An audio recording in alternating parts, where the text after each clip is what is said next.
On my birthday, I received a surprise from the family. Upon arriving at the restaurant, my son's wife announced, "This is your last meal before going to the nursing home." I smiled and answered her calmly, "And this is your last meal having a house to live in." The next day, I am glad to have you here. Follow my story to the end and comment from what city you are watching me. That way, I will be able to see how far my story has reached. My name is Anna Louise, and I am 65 years old. I never thought my birthday would turn into the most humiliating moment of my life, but also the day that would change everything forever. It was a Friday night when I arrived at the Bella Vista restaurant, that elegant spot downtown where we had celebrated so many special occasions. Jason, my 40-year-old son, had called me that morning with that sweet voice he used when he wanted something. "Mom, we want to celebrate your birthday big time. You deserve something special." I should have suspected something. Jason hadn't been particularly attentive to me in recent years, not since Kara walked into his life. But a part of me, that part that always hopes for the best from the people you love, wanted to believe that maybe things were changing. I put on my favorite navy blue dress, the one my late husband Robert always said made me look elegant. I applied my makeup, carefully styled my silver hair, and put on the pearl earrings Robert had given me for our 20th anniversary. I wanted to look good for my family. When I got to the restaurant, I saw Jason and Kara already sitting at a table near the window. He looked nervous, playing with his napkin, avoiding my gaze. Kara, on the other hand, was glowing. She wore a flashy red dress and that smile I had learned to distrust over the years. "Happy birthday, Anna Louise," Kara said, her voice entirely too loud, entirely too sweet. She leaned in and gave me a hug that felt just as fake as her smile. Jason stood up and kissed my cheek. "Happy birthday, Mom." We sat down and ordered dinner. For a moment, everything seemed normal. We talked about the weather, about Jason's job, about Kara's plans to redecorate the house. Their house. The house they lived in that I had been paying for years without them knowing. It was after the main course when Kara decided to strike. She started by dabbing her lips with her napkin. "Jason and I have been talking, and we think it's time to have an important conversation with you." Something in her tone put me on high alert. The way she said, "Jason and I," like they were a united front against me. The way her eyes gleamed with barely contained malice. "What do you want to talk about?" I asked, though a part of me already knew. Kara exchanged a look with Jason, who nodded nervously. It was obvious they had rehearsed this. "Well," Kara continued, "we believe it's no longer safe for you to live alone. You've been having some memory lapses lately." Memory lapses. What memory lapses? My mind was as sharp as a tack. I managed my finances, cooked, cleaned, read 3 books a week. But I stayed quiet, wanting to hear just how far this charade would go. "We've found the perfect place for you." Kara went, on her voice now taking on a condescending tone that made me clench my fists under the table. "Sunset Gardens is a beautiful home for seniors. You'll have company 24 hours a day, medical care, activities." "An asylum," I said quietly. "An assisted living facility," Jason corrected quickly, finally finding his voice. "Mom, we just want what's best for you." I looked at my son, this man I had raised with so much love, after his father died 10 years ago. This little boy who used to run into my arms when he had nightmares, who asked me to read him bedtime stories, who told me that when he grew up, he was going to marry me because I was the prettiest woman in the world. "We've already made the arrangements," Kara announced triumphantly. "You can move in on Monday. We'll take care of packing your things." That was when something inside me snapped. Not out of sadness, but out of absolute clarity. I saw everything with crystal precision. The years of subtle manipulation, the way Kara had gradually pushed Jason away from me, the times they had conveniently forgotten to invite me to family dinners, the conversations that came to a dead stop the second I walked into a room. "So this is my last supper as a free woman," I said, keeping my voice dead calm. Kara smiled, thinking she had won. "Don't look at it that way, Anna Louise. Think of it as the beginning of a new chapter." I took a sip of my wine, savoring it. Then I set the glass down on the table and looked dead into Kara's eyes. "You're right, my dear. This is my last supper with you." I paused, watching her smile start to waver. "And this is your last supper having a house to live in." The silence that followed was deafening. Jason blinked, completely lost. Kara went pale. "What do you mean?" Kara asked, her voice losing its footing. I smiled, my first genuine smile of the entire night. "Tomorrow you'll find out." I stood up, grabbed my purse, and left enough cash on the table to cover the check. As I walked away, I could hear Kara snapping harshly at Jason, but their voices faded as I stepped out of the restaurant. That night, sitting in my living room, surrounded by the photos and memories of a life fully lived, I picked up my phone and dialed a number I knew by heart. "Mr. Martin," I said when my lawyer answered. "It's Anna Louise. I need you to come over first thing tomorrow. It's time my family learned the truth about my properties." Then I hung up and poured myself a glass of wine. Tomorrow, Kara and Jason were going to discover that the confused old lady they wanted to lock away in a nursing home was actually the owner of the house they lived in and of so much more than they could have ever imagined. Saturday morning broke clear and cold. I woke up early like I always do and brewed a pot of coffee. While I waited for Mr. Martin to arrive, I went through all the paperwork I was going to need for what was coming. For years, I had kept the true extent of my real estate a secret. Robert and I had been much sharper than our family ever guessed.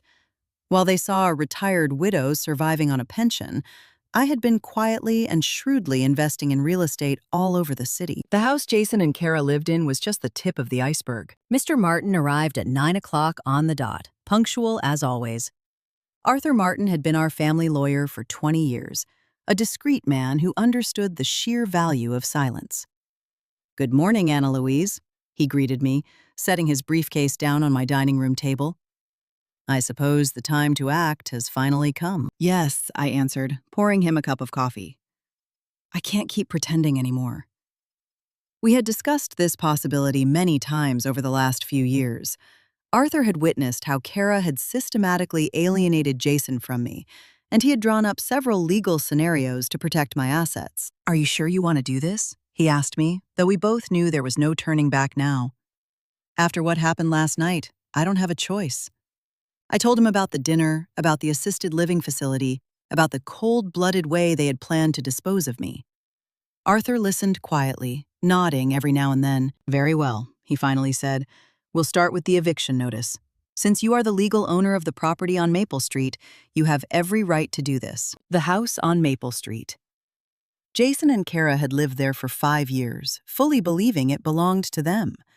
What they didn't know was that when they hit a wall financially 3 years ago, I had quietly paid off their mortgage to keep them from losing the place.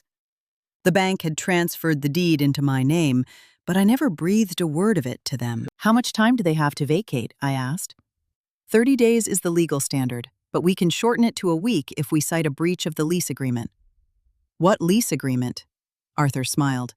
"The one we're going to sign right now, backdated 3 years.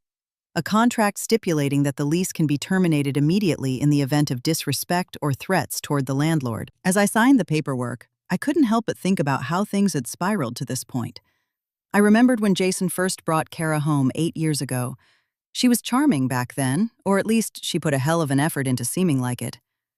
"Your mom is amazing," she had told me at that first dinner. "I hope we can be really close." And at first it felt genuine. She helped me in the kitchen, she asked about Robert, she seemed actually interested in learning our family's history. But slowly the tide started to turn. First came the subtle hints that maybe Jason was visiting me too often. "He needs to cut the umbilical cord a little, don't you think?"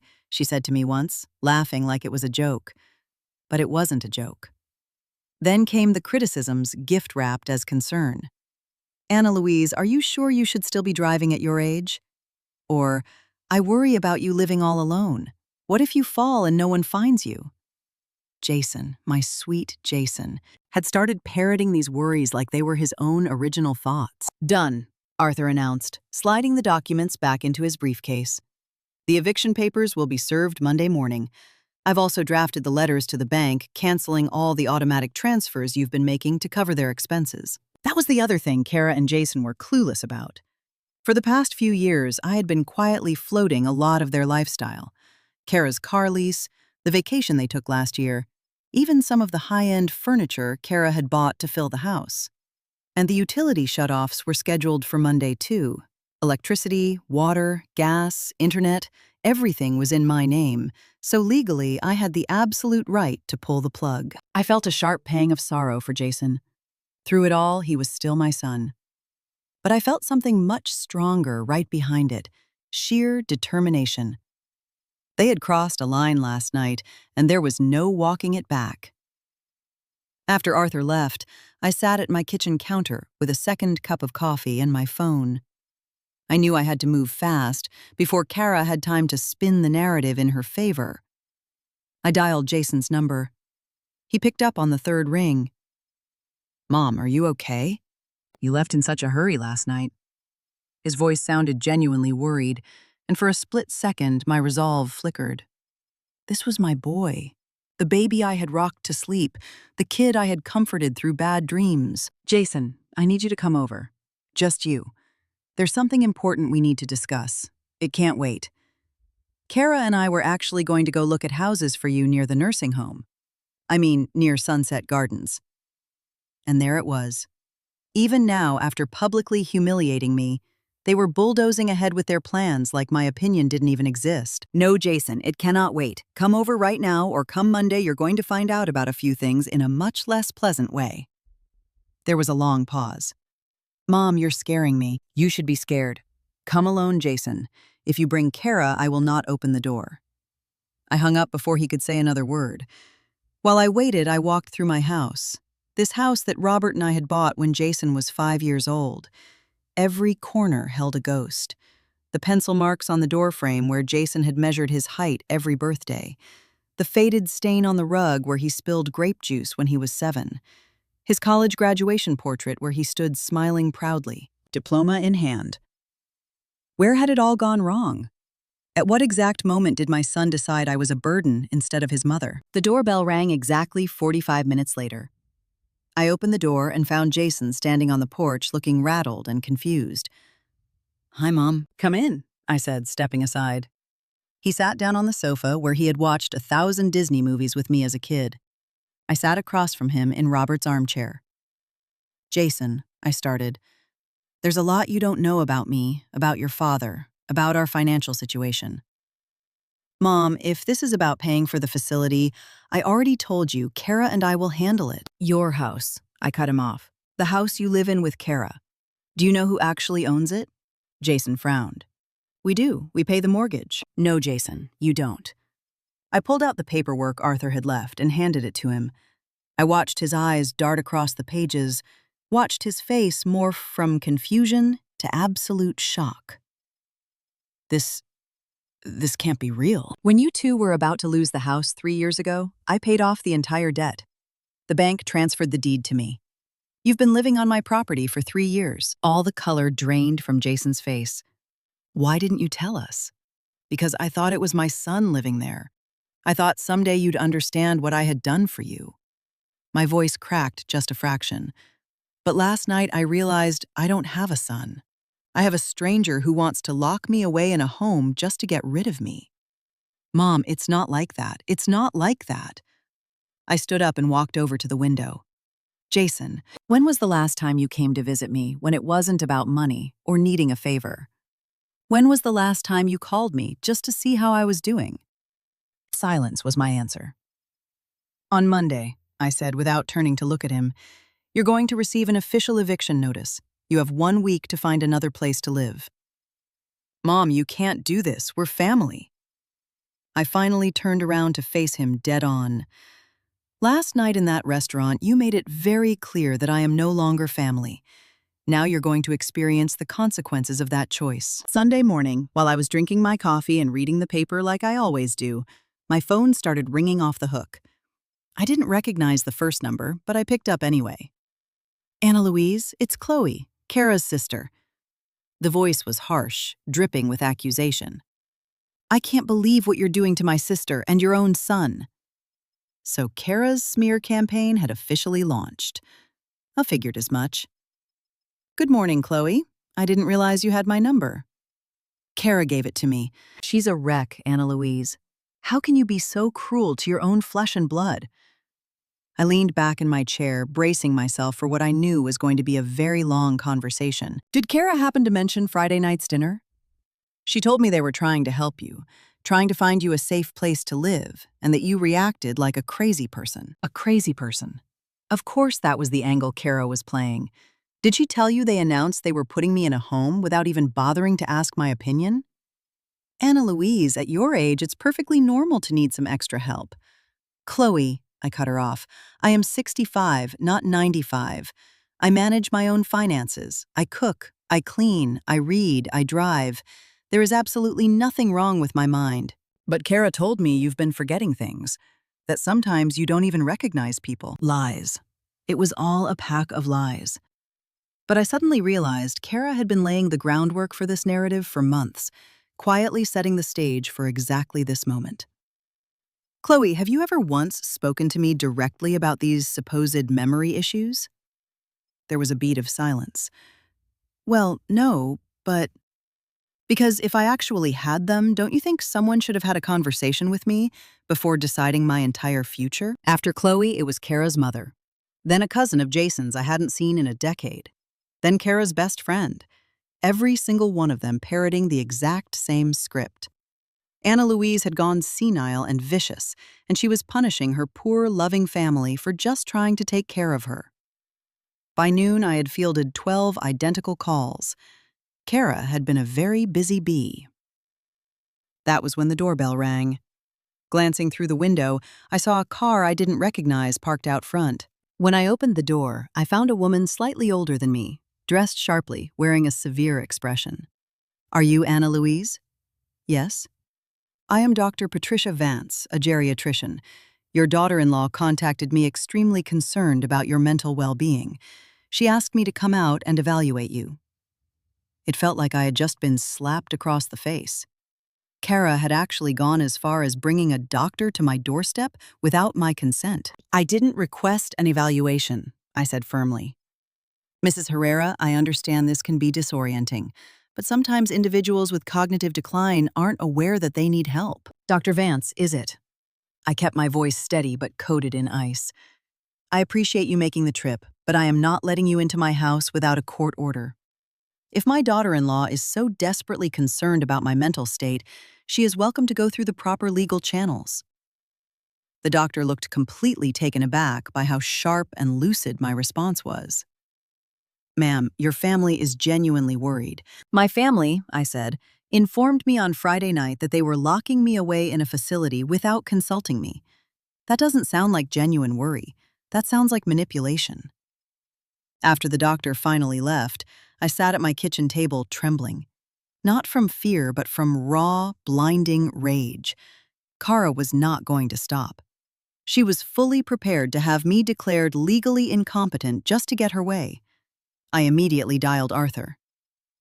Anna Louise, what's wrong? I told him about the barrage of phone calls, the surprise doctor, the entire smear campaign Kara had masterminded overnight. This is a lot more serious than I anticipated, Arthur said. If she manages to gather enough sworn statements claiming you're mentally unfit, she could legally challenge your decisions regarding the estate. Can she actually do that? It's difficult, but not impossible, especially if she gets Jason to cooperate. My heart sank like a stone. Jason. My own flesh and blood might take the stand against me if Kara twisted his arm hard enough. What do I do? We need to move faster than we planned, and we need bulletproof medical documentation proving your cognitive competence. That afternoon, Arthur pulled some strings and set up an emergency appointment with Dr. Reynolds, my primary care physician of 15 years, along with a top-tier neuropsychologist for a comprehensive cognitive screening. Meanwhile, the phone just kept ringing. Distant relatives, neighbors. Kara had somehow tracked down even a few of my old colleagues from the school where I used to teach. The one that cut the deepest was from my sister Teresa, who lived a state over. Anna Louise, her voice was laced with worry. Jason called me. He said you've been acting erratically, that you kicked them out of their house for absolutely no reason. Their house. I repeated the words bitterly in my head. Yes, their house, Anna. Is it really necessary to be so drastic? They're your family. Teresa, do you honestly think I would just lose my mind out of nowhere? Well, no, but aging can be. I am 65, Teresa, the exact same age you are. That shut her up for a second. Look, I pushed on. I'm going to email you some documents. I want you to look at the cold, hard facts before you pass judgment. That night, I put together a digital war chest. Copies of the property deeds, bank statements, the paper trail of every dime I had spent bailing Jason and Kara out. I even included audio recordings I had discreetly taken during a few of our recent visits, where Kara had been particularly vicious. I sent the file not just to Teresa, but to several key members of the family. I wanted them to see the unvarnished truth before Kara's poison completely took root in their minds. Monday morning arrived even earlier than expected. At 7 a.m. sharp, my phone buzzed. It was Jason, and he sounded utterly frantic. "Mom, there's a guy at our front door with legal papers. He says we have to vacate the premises." "Yes," I said simply. "How could you do this? How could you call the cops on us like we're criminals?" "Jason, I didn't call the cops. I hired a process server to deliver a legal eviction notice. There's a massive difference." "But we're your family. Last night, your wife sent a doctor to my front porch without my permission to try and have me declared mentally incompetent. Was that also because we're family?" Dead silence. "Jason," I pushed forward. "Kara has been calling everyone we know to tell them I've lost my mind. She's actively building a case to strip me of the right to make my own decisions. Did you know that?" More silence. "Mom," he finally said, his voice shrinking, "Kara says she just wants to protect you." "Protect me from who, Jason? From myself? She says you could get hurt living all alone, that you could fall victim to scammers." "Jason, listen to yourself. You are parroting your wife's words like a puppet. When was the last time you had an original thought about your own mother?" The line stayed quiet for so long I thought the call had dropped. "I don't know," he finally whispered. "That is the most honest answer you've given me in years." After I hung up, I sat alone in my kitchen, staring out the window at the garden Robert and I had planted together. I felt more isolated than I had since the day he died. But underneath the grief, I felt something else, something I hadn't felt in a very long time. Freedom. Free from pretending everything was fine, free from acting like I cared about Kara, free from constantly walking on eggshells to protect Jason's fragile feelings. The phone rang again. This time it was Arthur. "Anna Louise, I have news. Jason just called my office. He wants to sit down with me this afternoon." "What for?" He didn't specify, but I can take a wild guess. Kara's probably breathing down his neck to challenge the eviction in court. I sat up straighter. Can he do that? He can try, but I've got a few surprises waiting for him if he decides to go down that road.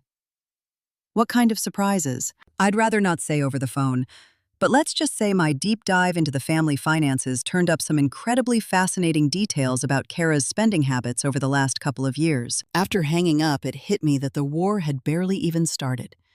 Kara wasn't going to go down without a brutal fight, and she was clearly willing to use Jason as her battering ram. But I had a few weapons of my own, and unlike Kara's, mine were fully loaded with the truth. That afternoon, while I waited to hear how Arthur's meeting with Jason went, I got a call I never saw coming. "Mrs. Herrera, this is Detective Miller with the local police department. We received a report that you might be in imminent danger." The blood in my veins turned to ice. "What kind of danger?" "Your daughter-in-law called us this morning extremely distressed. She claims you've been acting highly erratically, and she's terrified you might harm yourself or someone else." Kara had just played her dirtiest card yet. She was actively trying to get me arrested. Detective Miller pulled into my driveway an hour later. He was a middle-aged guy with kind but highly observant eyes. I invited him in, poured him a fresh cup of coffee, and let him quietly scan my home and assess my mental state. "Mrs. Herrera," he began, settling into a chair, "I have to admit, after speaking with you on the phone and sitting with you now, I'm not seeing any evidence of erratic or dangerous behavior." "Because there isn't any," I answered coolly. "Detective, I am in the middle of a very ugly family dispute, and my daughter-in-law is pulling every lever she can reach to paint me as a senile threat." I slid the stack of files across the table. The property deeds, the fresh medical evaluations, and the audio files, where Kara could be heard speaking to me with pure, unfiltered venom. "Well, this paints a vastly different picture," the detective admitted after skimming through the paperwork. "Have you considered filing a restraining order against her?" "Can I actually do that?" If you can prove a pattern of harassment or threats, absolutely. And looking at what you've handed me, you've got a rock-solid case. After Detective Miller left, I felt completely drained, but profoundly relieved. At least the police knew I wasn't losing my grip on reality. But I knew Kara wouldn't stop there, and I didn't have to wait long to see what her next move was going to be. That night, while sorting through some files in my study, I stumbled onto something that made my stomach drop. Inside an old lockbox where I kept important documents, things were missing. My mother's jewelry, which I kept tucked in a velvet pouch at the bottom of the box, was gone. The pearl necklace Robert bought me for our 10th anniversary was missing too. Heart pounding against my ribs, I tore through the entire box.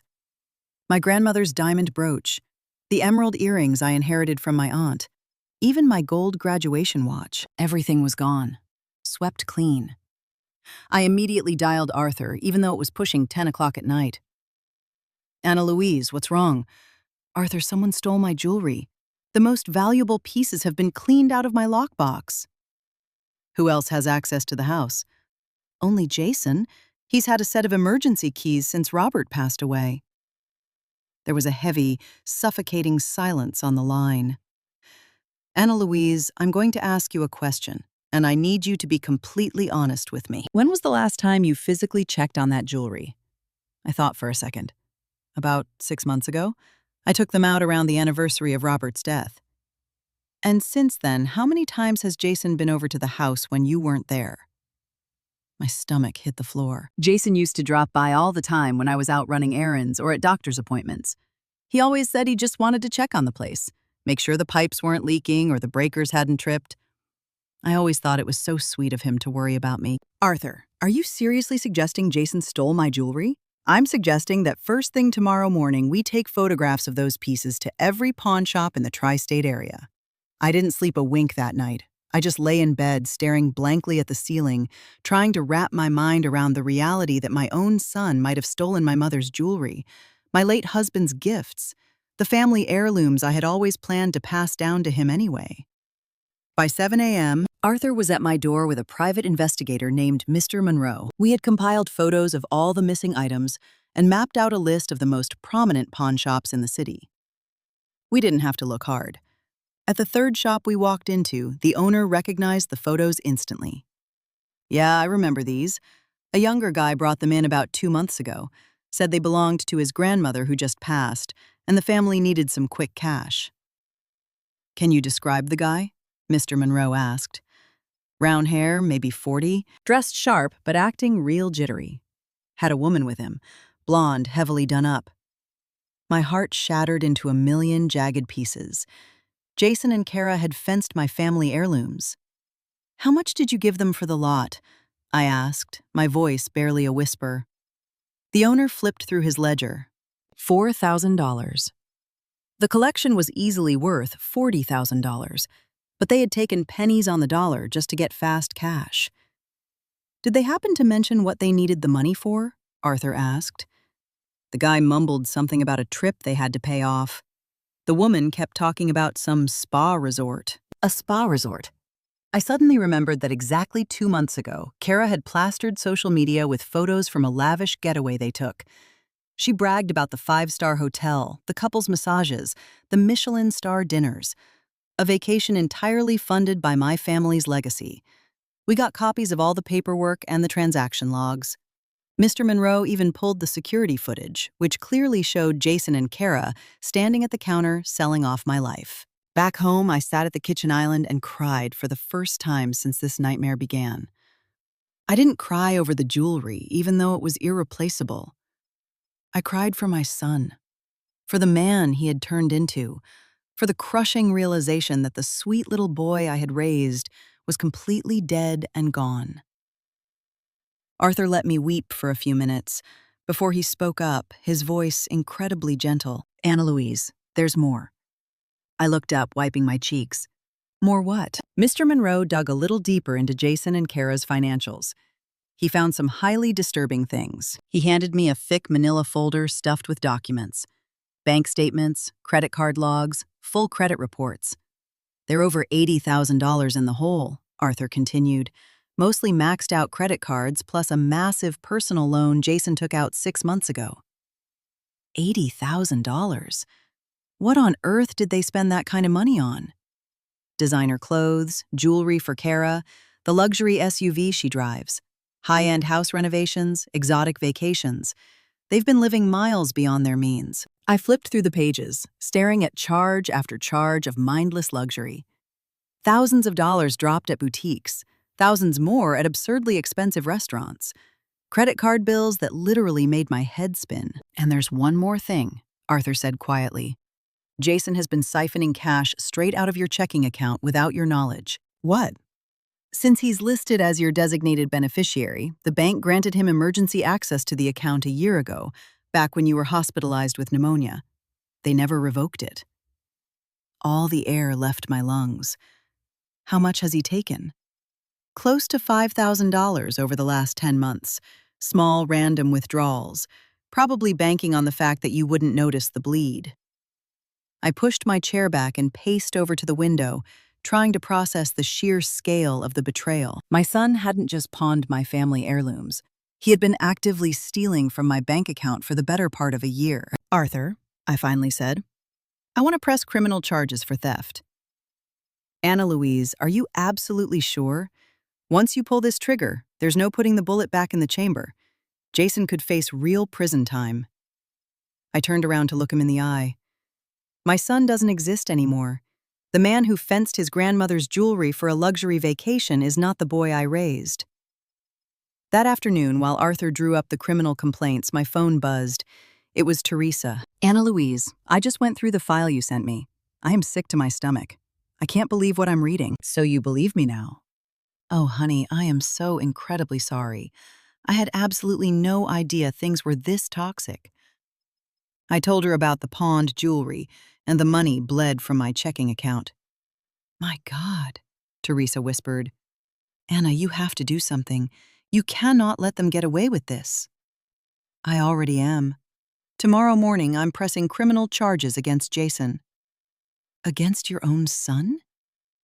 Teresa, my son died a long time ago. All that's left is a stranger who views me as a walking ATM. That night, Jason called. His tone had completely shifted. He sounded desperate, cornered. Mom, we really need to talk. I think we've said everything that needs to be said. Please, Mom, there's so much you don't understand. Kara says she can explain everything. Jason, I found the jewelry. Dead silence on the other end. Well, I didn't exactly find the jewelry. I found where you fenced it. I have the security footage, the pawn shop receipts, everything. Mom, I can explain. Explain what? How you hawked your grandmother's diamonds to pay for a couple's massage? How you've been skimming cash from my bank account for almost a year? How did you know about the money? His voice was barely a squeak. Because contrary to what you and your wife seem to believe, I am not a senile old bat. I am a 65-year-old woman with a razor-sharp mind, and I know when someone is picking my pocket. Mom, please. We can pay you back for all of it. We just need a little time. Jason, tomorrow morning, I am filing formal criminal charges against you for grand theft. I highly suggest you retain a lawyer. I hung up the phone and just sat in the heavy silence of my kitchen. In less than a week, I had entirely lost my son. But for the first time in years, I felt like I was reclaiming my own spine. I didn't know what the future held, but I knew one thing for an absolute fact. I was never again going to let anyone treat me like I was invisible or disposable. Least of all, my own flesh and blood. Wednesday morning, I jolted awake to the sound of someone violently hammering on my front door. I checked the clock. 6:30 a.m. I threw on a robe and went to see who it was. Looking through the peephole, I saw Kara. But not the perfectly manicured Kara I was used to. Her hair was a rat's nest, her makeup was smeared halfway down her face, and she was still wearing yesterday's clothes. She looked completely unhinged. Anna Louise, open the damn door. We need to talk right now. I didn't touch the deadbolt. Instead, I spoke right through the wood. Kara, it is 6:30 in the morning. Get off my property. I'm not leaving until you talk to me. This is insane. You can't just destroy your own family like this. My family destroyed itself. The pounding got louder, more frantic. I picked up my phone and dialed 911. 15 minutes later, a cruiser pulled into the driveway. Through the window, I watched the officer talking to Kara, who was waving her arms wildly and pointing at my house. Then the cop walked up and knocked on my door. "Good morning, Mrs. Herrera. I'm Officer Rogers. The lady out here claims she's your daughter-in-law and that there's an urgent family emergency she needs to discuss with you." "Officer, there is no emergency. This woman and her husband, my son, stole tens of thousands of dollars worth of family heirlooms from me. They've also been illegally draining my bank account. I am filing formal felony charges against both of them today." The officer glanced back at Kara, whose face had just drained of all color. "Is that true, ma'am?" "She's lying. She's senile. She doesn't even know what she's saying." I grabbed the manila folders Arthur had prepped for me and slipped them through the cracked door. "Officer, here is the entire paper trail. The pawn shop security footage, the signed receipts, the bank logs showing the unauthorized withdrawals." The cop stood on the porch flipping through the files for a solid 2 minutes. His face hardened. "Ma'am," he said, turning back to Kara, "I need you to step off this property right now. If you don't, I'm putting you in cuffs for trespassing." "This is ridiculous. She's my mother-in-law. We're family." "Ma'am, being family isn't a get-out-of-jail-free card for grand larceny. You have exactly 5 minutes to get in your car before I call for backup."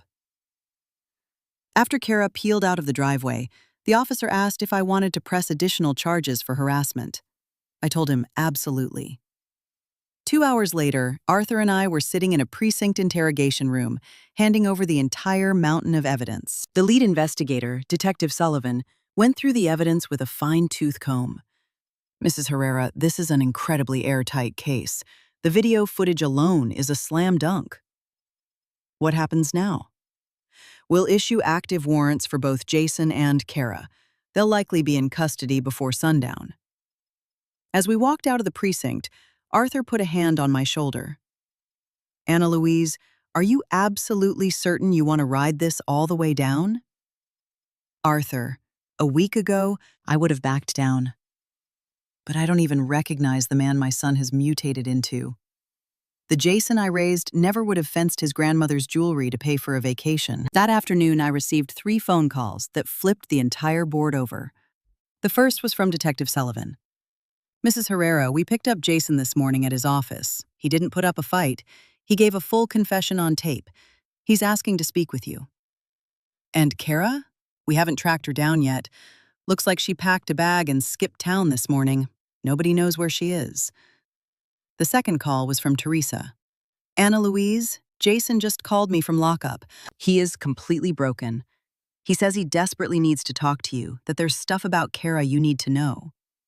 "What kind of stuff?" "He wouldn't say over the phone, but he said Kara blackmailed him, that if he didn't play along, she was going to ruin him and take everything." The third call was the real gut punch. It was from Chloe, Kara's sister. "Anna Louise, I need to tell you something about my sister." "Chloe, I am fresh out of patience for your family's lies." "No, please, just listen to me. Kara called me this morning totally hysterical. She spilled everything. The pawned jewelry, the stolen cash, all of it." I sank heavily into my armchair. "And, Anna Louise, my sister is a massive gambling addict. She's been betting offshore for years. That mountain of debt they're drowning in isn't just from shopping sprees. It's almost entirely gambling losses." It felt like someone had just buried a baseball bat in my stomach. "Did Jason know?" "Not at first. She kept telling him the money was tied up in investments. But when he finally found out the truth a few months ago, she threatened him. She told him if he didn't help her cover it up, she'd file for divorce and tell the police he had been physically abusing her." "Is that true?" "God, no. Jason wouldn't hurt a fly. But Kara is a terrifyingly good liar, and he was dead scared a jury would believe a crying woman over him." After I hung up the phone, I just sat in the quiet of my living room, letting the shockwaves roll over me. My son had been manipulated and violently blackmailed. But that still didn't erase the theft. He had made his choices, terrible, cowardly choices, and now the bill had come due. That night, I decided to go see Jason at the county jail. The facility was cold, sterile, and deeply depressing. Jason looked like a walking ghost when they brought him into the visitor's room. He had deep black bags under his eyes. His cheeks were hollow, and his orange jumpsuit swallowed him whole. We sat across from each other, separated by a scratched metal table. For a long time, neither of us said a word. "Mom," he finally choked out, his voice cracking. "I am so, so sorry." "Jason, tell me the truth. All of it." And then the dam broke. He poured out the whole miserable story. Kara's gambling addiction, how she started small on sports apps and spiraled until she was blowing thousands of dollars a week. He told me about the blackmail, how she convinced him that if he didn't help her steal from me, she would scorch his life to the ground and destroy his reputation permanently. "But Mom, I never wanted to steal from you. Every single time I took something, I swore to myself I'd pay it back. I told myself I'd find a way to replace it before you ever even noticed." "Jason, you pawned your grandmother's diamonds, the jewelry that was supposed to go to your own kids someday." "I know." The tears were streaming down his face now. "I know, and I hate myself for it." "And the cash from my checking account. Kara kept telling me it was just a short-term loan, that as soon as she hit a big parlay, she'd put it all back with interest." I stared into his eyes, desperately searching for any trace of the little boy I used to know. "Jason, did you ever at any point in this entire nightmare consider just coming to me for help?" "I wanted to, 1,000 times, but Kara convinced me you'd judge us, that you'd cut us off completely if you knew how deep the hole was. So instead, you decided to cut me off first." Jason dropped his head. "The nursing home. That was Kara's masterstroke, wasn't it? She said if we put you in a facility, we could sell the house to clear the bookies. She said you'd be safer with nurses around, and we'd get a clean slate." "And you just nodded along with that?" "Not at first, but she just kept grinding me down, telling me it was the only way out for all of us, and I—" His voice shattered. "I was so weak, Mom. I just let her break me." We sat in heavy silence for a long time. Finally, Jason looked up. "Mom, do you think you could ever forgive me?" It was the question I had been dreading. I looked at my son, this 40-year-old man who had made such catastrophic, cowardly choices, and I dug deep for the truest answer I could find. "Jason, I love you. I will always love you because you are my son. But the man sitting on the other side of this table is not the man I raised. I don't know if I can ever forgive what you did, but more importantly, I don't know if you'll ever be able to forgive yourself." "Are you going to drop the charges?" "No." Jason nodded slowly. "I understand. I deserve it." "Jason, this isn't about what you deserve. This is about consequences. You made your bed and now you have to lie in it." I stood up to leave. "Mom," he called out, "could you do one thing for me?" I stopped. "What?" "When the cops finally catch Kara, can you make sure she gets psychiatric help? I know what we did was unforgivable. But she's really sick, Mom. She needs serious intervention." I looked at my son one last time. Despite everything she had done to him, he was still trying to protect the woman who had nuked his life and tried to ruin mine. "Jason, it is not your job to fix Kara. Your only job right now is fixing yourself." I walked out of the county jail feeling strangely hollow. I had finally gotten the missing pieces of the puzzle, but it didn't bring me any peace. If anything, it made the tragedy worse, knowing my son was both the villain and the victim. But underneath the grief, a new kind of steel was hardening in my spine. Jason was going to have to crawl his own way toward redemption. I had spent my entire life bailing him out. Now it was time to start living for myself. 6 months after that disastrous birthday dinner, I woke up in my own bed, in my own house, completely and utterly free. The police never tracked Kara down.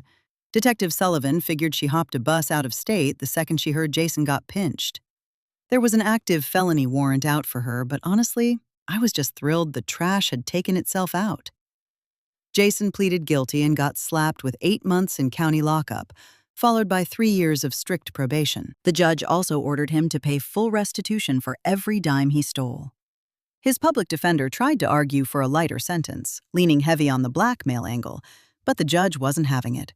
Larceny is larceny, no matter how good the excuse is. I sat in the gallery for the sentencing. Jason looked back at me from the defendant's table, but I didn't hold his gaze. Not to be cruel, but because I had finally learned that staring into the rearview mirror only guarantees you'll crash. Over those 6 months, I had gutted my life and rebuilt it from the studs up. First, I hired a part-time companion. Not because my body or mind was failing, but because I wanted the peace of mind of having someone I trusted walking through my door. Mary, a 50-year-old woman with a heart of gold and impeccable references, came by every day from 3 to 7. We cooked together, took walks through the neighborhood, and she quickly became more of a confidant than an employee. Second, I tore up my old will and had Arthur draft a bulletproof new one. The house and the entire real estate portfolio were locked into a trust designated for a charity that housed elderly survivors of domestic abuse. Jason would get a modest lump sum when he got out, just enough to get an apartment and a fresh start, but not a penny more. Third, and arguably the most important, I actually started living. I signed up for an oil painting class at the community center. Turns out I have a pretty solid eye for landscapes. I also joined a book club where I found 3 fiercely loyal friends who quickly became my core social circle. One of them, Dolores, had survived a brutal falling out with her own son a decade ago. "Anna Louise," she told me over a glass of wine one night, "the hardest pill to swallow is realizing that sometimes the people we birthed turn into total strangers. It's not our fault, but it's also not our mess to clean up." She was dead right. For years, I had operated under the delusion that if I just loved Jason hard enough, if I was just patient enough with Kara's venom, the poison would magically turn into wine. But unilateral love cannot sustain a toxic relationship. It just bleeds you dry. One crisp October afternoon, while Mary and I were chopping vegetables for dinner, the doorbell rang. Looking through the glass, I saw a young woman holding a clipboard. "Mrs. Herrera, I'm Laura Davis, a social worker with the Department of Corrections. Do you have a minute to talk about Jason?"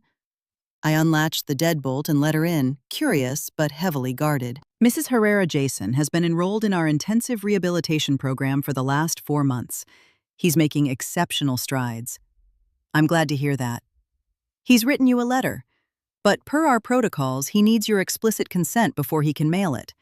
Are you open to receiving it?" I thought about it for a long beat. "What exactly is in the letter?" "Mostly accountability, and outlining the actual work he's doing. He's been attending Gamblers Anonymous meetings to better understand the psychology of what happened with his wife. He didn't gamble himself, but he realized he developed severe codependent behaviors that allowed him to actively enable her addiction." I gave her the green light. The letter arrived in my mailbox a week later. It was thick 5 pages of meticulous handwriting, and I could tell he had bled over every single sentence. "Dear Mom, I know I have absolutely no right to ask for your forgiveness after what I put you through. I know I violated your trust on the most fundamental level a son possibly can. Sitting in this cell for the last few months has given me nothing but time to dissect the choices I made and the coward I turned into. I want you to know up front that I'm not writing this to get back into your will or to beg for a pardon. I'm writing this because you deserve to know that I finally grasped the sheer gravity of what I did. I didn't just steal jewelry and cash. I stole your sense of safety. I stole your faith in your own blood. I tried to steal your fundamental right to age with dignity in your own home. There is no excuse for that. None. I've been doing the work in therapy. I'm unpacking my own toxic codependency and analyzing exactly how I let Kara's sickness become the steering wheel of my life. But the biggest breakthrough I've had is realizing that none of her trauma absolves me of the choices I made. When I get released in 2 months, I am not going to reach out to you unless you initiate it. I'm moving out of state to start completely over from scratch. I've already lined up a job working maintenance at a nonprofit that rehabilitates families destroyed by addiction. Mom, I just need you to know that the fiercely independent, unbreakable woman you are has always been my hero. I am so incredibly sorry it took me losing you to finally see it. With love and respect, Jason. P.S. I know we'll probably never recover Grandma's jewelry, but I have high-res scans of all the appraisals and photos. If you ever want the files, just let me know." After I finished the letter, I folded it back up and tucked it into my desk drawer. I wasn't going to write back, at least not yet. But a quiet sense of relief washed over me knowing that my son was finally, truly carrying the weight of his own actions. 2 weeks later, Teresa flew in from Arizona to spend the weekend. It was the first time we had been in the same room since the whole nightmare exploded. "You look incredible," she told me, squeezing me tight at the baggage claim. "You look untethered." She hit the nail on the head. For the first time in a decade, I wasn't carrying the suffocating weight of Jason's failures. I wasn't walking on eggshells to dodge Kara's psychological landmines. I wasn't pretending the house wasn't on fire while the smoke choked my lungs. During her stay, we decided to get dinner at the Bella Vista, the exact same restaurant where the bomb had dropped. "Doesn't this place give you bad juju?" Teresa asked, as the hostess led us to a booth. "Just the opposite," I replied, smoothing my napkin. "It reminds me of the exact moment I decided to take my life back." Right after we ordered, the floor manager walked over to our table. "Excuse me, ma'am, aren't you the lady who had that intense situation here a few months back?" I instantly tensed up, bracing myself for a lecture. "Yes, that was me. I just wanted to tell you that I have massive respect for how you handled that. The staff still talks about it sometimes. The way you kept your spine totally straight while shutting that down, it was honestly legendary." After he walked away, Teresa and I just stared at each other before bursting into genuine, deep laughter. "Who would have thought you'd become a folk hero to the local waitstaff?" Teresa wheezed. "Certainly not me." On the cab ride home, Teresa looked over at me quietly. "Do you have any regrets, Anna?" I thought about it, rolling the question over in my mind. I regret that it took me so long to find my teeth. I regret letting Kara treat me like a doormat for the better part of a decade. But I do not regret a single move I made once my eyes finally snapped open. And Jason? Jason is a grown man who made grown man choices. The fallout of those choices is his cross to bear, not mine. A month after Teresa flew home, I was out in the garden planting spring bulbs when Mary stepped out onto the porch. "Anna Louise, there's a young man at the door. He says he's your grandson." My heart completely stopped. I didn't have any grandchildren. Jason and Kara never had kids. I wiped the dirt off my knees, walked around to the front door, and found a kid in his early 20s standing on my welcome mat. He had eyes I recognized instantly. "Mrs. Herrera, I'm David. David Herrera. I'm Jason's son." The ground literally tilted beneath my boots. "What?" "Jason is my biological dad. I didn't even know you existed until a few months ago. My mom and him split up when I was a baby, way before he ever met Kara. He tracked me down on social media after he got locked up, and he laid out the entire story." I stood there absolutely speechless, staring at this college kid who had the exact same gentle eyes Jason had when he was a little boy. "Can I come in? There's a lot I'd really love to talk to you about." And just like that, in a plot twist I couldn't have written if I tried, I discovered I had a grandson. A sharp, hard-working college kid who had grown up completely insulated from the toxic radiation of our family drama. David quickly became a regular fixture in my house. He was brilliant, deeply respectful, and brought a wildly refreshing perspective to the whole mess. He didn't make excuses for his father's crimes, but he didn't write him off as a monster either. "Grandma," he told me one afternoon while we were having iced tea on the patio, "I honestly think Dad is finally figuring out what kind of man he actually wants to be." And what's your take on all of this? I think you did exactly what you had to do to survive. And I think maybe with enough time, the three of us might figure out a way to build something real. I didn't know if he was right or not, but for the first time in a very long time, I actually felt a flicker of hope. Exactly 1 year after that catastrophic birthday dinner, I was living the most vibrant, saturated life I had experienced in decades. I had fierce friends, passions that sparked joy, a blooming relationship with a grandson I never knew existed, and the impenetrable peace of mind that comes from knowing you will never, ever let someone disrespect you again. Jason had finished his time, packed his bags, and moved to Colorado, exactly like he promised. He mailed me a postcard once a month, never asking for anything, just letting me know he was staying clean and keeping his head down. He respected the boundary, and honestly, that was a solid foundation to start from. Kara was still a ghost in the wind, and frankly, I hoped she stayed that way. One quiet evening, sitting in my reading chair, I glanced over at the framed photo of Robert on the side table. I think I finally learned the lesson you were trying to teach me all those years, I whispered to his smiling face. I deserve to be treated with absolute dignity and respect, especially by the people who share my blood.